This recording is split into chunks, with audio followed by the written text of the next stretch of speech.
Today, we are talking about clients who are stuck in inaction, aka procrastination. This is a good one because in all of our client journey and even our personal journey, we can have a client who can't take action. And specifically, this question was asked if you were to work with a client who can't take action because they're so into their failures, and their failures in the past are stopping them from moving forward. And so this is actually a two-part series because I am going to talk about two different ways. Today, I'm going to talk about a more of a top-down approach in the nervous system world. We specifically call it the top-down approach, which means how we can get our minds to influence our body. This is the traditional self-development.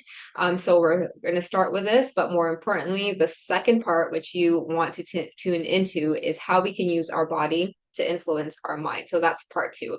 Let's get to part one now, shall we? So how can you, if a client comes to you and you're working one-to-one and you want to help them explore this concept of not taking action?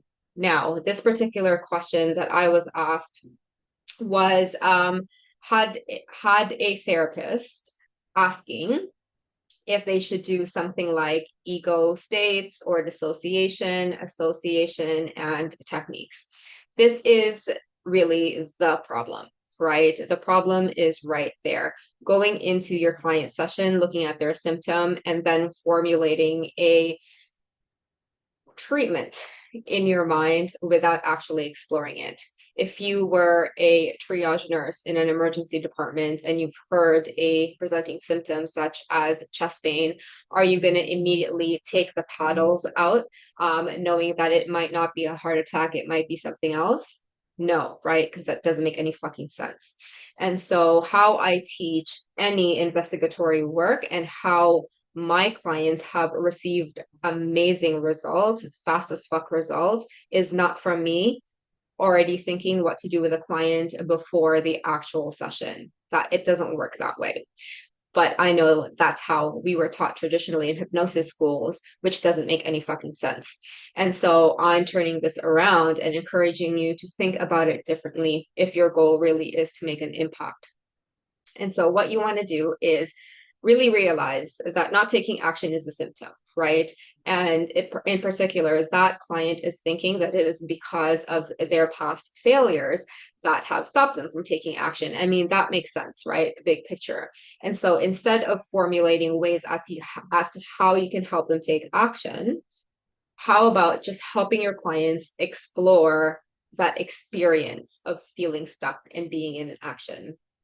And what this looks like is not giving them suggestions. What this looks like is not associating, dissociating them. It is not going through these two or three parts and putting them together. Sometimes it's not really that necessary. And what is necessary is to go into your sessions, ask them questions. That way you take shit out from this metaphorical backpack of the problem. And once you can take the shit out, you can then see the variables, not just you, most importantly, your clients can see the variables that actually constitute this big picture symptom of procrastination. There are many different areas, many different themes, many different beliefs, many different emotions, many different false conclusions that they have made. So you are just getting the shit out. Once this shit is out, the mind does something beautifully naturally. It will recalculate a different solution. Because right now, that client solution is to procrastinate, right? And your only role as a hypnotherapist and as a coach is to do what? Give your client the choice to do something different. That is a breakthrough. That is a therapy one-to-one, right? Giving your clients that choice. And how you can do that most effectively is to help your clients to investigate the problem, ask them questions about their experience.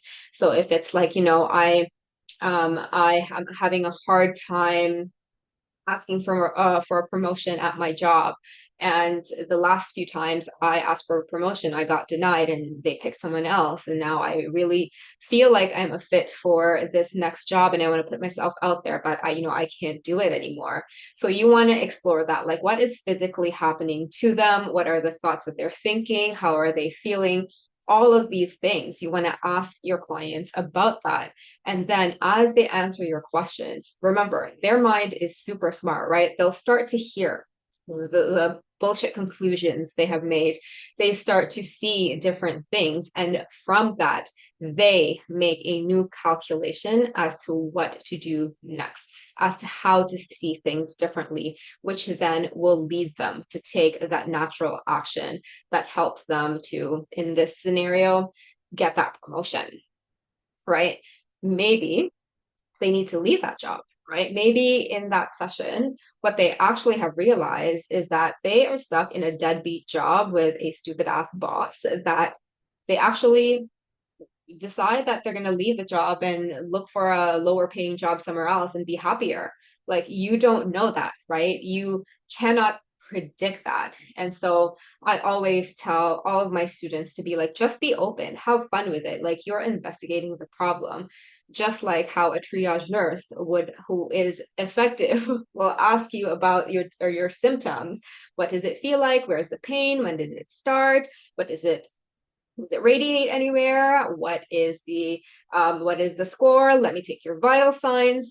That particular person who is just gathering and assessing the data is really what's going to be more helpful than you giving a prescription and saying, I think this is the technique for the client. Because truth of the matter is you won't know, right? That's just a band-aid, that's just a pill. And are you the type of person who wants to give that service, or are you someone who actually wants to make a tremendous difference in the client's lives? Based on those two things, immediately thinking of a new technique, immediately thinking of that NLP technique that you've learned, aka prescribing a symptom, prescribing a pill for a symptom that way, or just allowing your clients to go through deep levels of discovery and healing on their own, which their mind naturally does. What type of change maker and transformational worker do you want to be? It's neither right nor wrong. But if you do want to become someone who's really fast, who makes lasting changes, then you get to focus on the skill set of helping your client to resolve their issues through questioning first. That is what the neuroscience hypnotic questioning trainings are all about.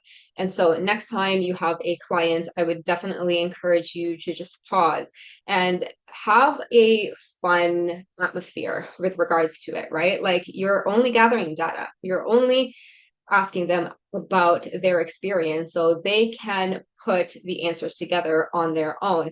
That's going to last them longer because the solution came from them instead of someone else. Just makes sense, right? So let me know how that goes and tune in for day 2, because there is another way that we can do it. And this way is through using your client's body to help them to increase their energy naturally and take action. So tune in for that, and I will see you.